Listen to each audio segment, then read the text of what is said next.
As I'm sure you're aware by now, if you've seen my previous videos, the VR at the end of the Second World War was, to give it a name, dilapidated, suffering heavily from the wartime fatigue, the ruinous Great Depression before, and a slowly decreasing passenger base. Anyone getting deja vu? The VR enacted Operation Phoenix. If you know anything about the Victorian Railways during this period, you'll certainly know what Operation Phoenix is. Operation Phoenix was implemented to save the railways from falling into irrelevancy and dysfunction. One of the key features of this plan was to help ease the load for passenger trains by introducing more rail motors to the VR network, which could transport passengers more efficiently and at a lower operating cost.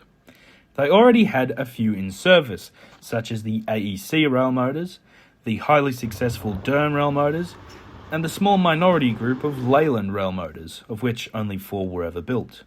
The new Walker Railmotors, intended to replace these wooden-bodied examples, and locomotive-hauled stopping trains. An order was placed with the Walker Brothers Company in England. The first of these machines to enter service was RM1 in March 1948, a part of the 102 horsepower series, a point I'll get to in a moment. The VR had ordered 12 of these, making their first run between Heathcote and Willan. The construction of the individual units is a very interesting tale indeed. The engines and controls were built in Wigan, England by Walker Brothers Limited, who lent their name to these machines. The metal bodies were built in Australia by Martin & King in Malvern, Victoria. Then all the components were shipped to Newport for final construction. The Walkers came out in 3 distinct variants: the mild 102 horsepower variant, the medium 153 horsepower, and the spicy 280 horsepower, which is considerably larger than the other 2. The 102 and 153 units shared similar looking bodies and makeups. These are made up of 2 units, the motor and driving end, and the passenger unit also with driving cab, which, upon assembly, was semi-permanently attached. The engine used in the 102 was the Gardner 6LW 6-cylinder engine, allowing for speeds up to 45 miles per hour. Although the really quite low power of this engine limited its haulage capacity.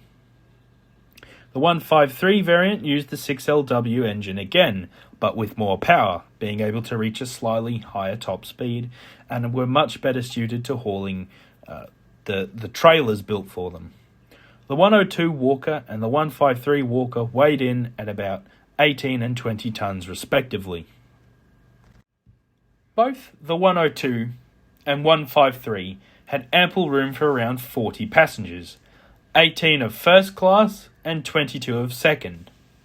There were a handful of passenger units which had more capacity. In addition to these units, 16 trailer cars were built to increase the passenger load of the units. In the end, they built 12 complete 102 horsepower Walkers with a 13th spare power unit. 15 153 Walkers were completed by 1954. Then we come to the 280 Walkers, which had a driving cab at the end of 2 passenger compartments, which were both hooked up to an engine compartment in the middle, the rear of the passenger compartments being articulated. The 280 Walkers had 2 Gardner engines working in tandem. They were much faster, reaching up to 60 miles per hour, and could easily handle steep hills. The 2 passenger compartments have a combined total capacity of 94 passengers, with ample space for a guard and luggage.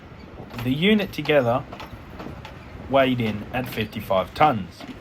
The larger capacity made them ideal for long-distance routes.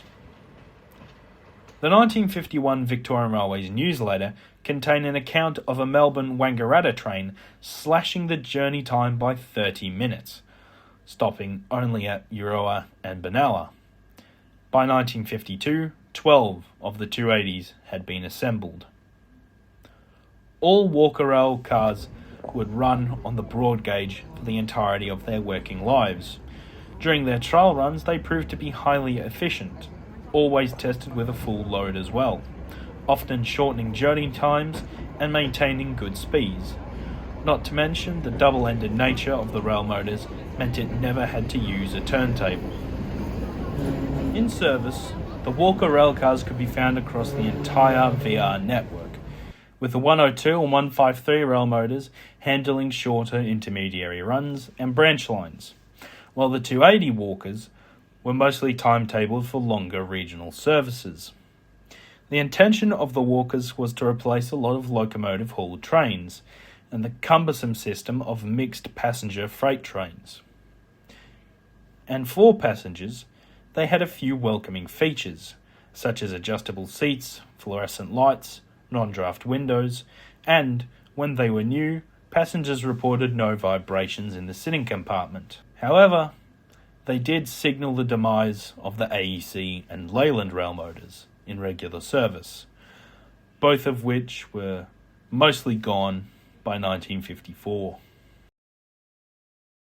Come the 1970s, and the oldest Walkers were getting on 20 years old, which, in Victorian Railways time, is pretty young.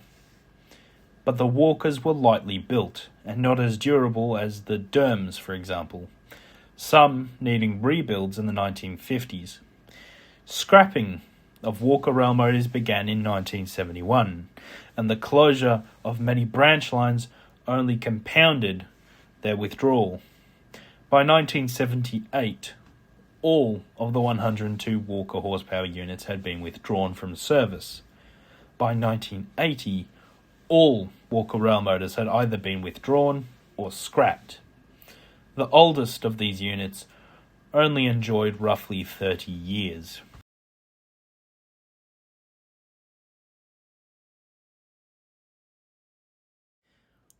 But quite a few ended up preserved, with significant examples existing at the Daylesford Spa Railway, where 91 RM and 32 RM both in operating condition, looking great in their restored colours. And, in addition to that, 7 RM and 82 RM in storage. The Yarra Valley Railway also regularly operates 22 RM as their main attraction. There are other examples preserved, but I couldn't find a solid source about their current disposition, so if you know of any more, please feel free to put them in the comments. Well, I'm going to end this in the old-fashioned. I think that just about covers it. I like the Walkers, and although if I had a say between riding on a Derm or a Walker, I'd choose the Derm, but I think they look pretty cool. They did what they were built to do, and did it pretty damn well. I'm Charles, and this is my Railway Histories.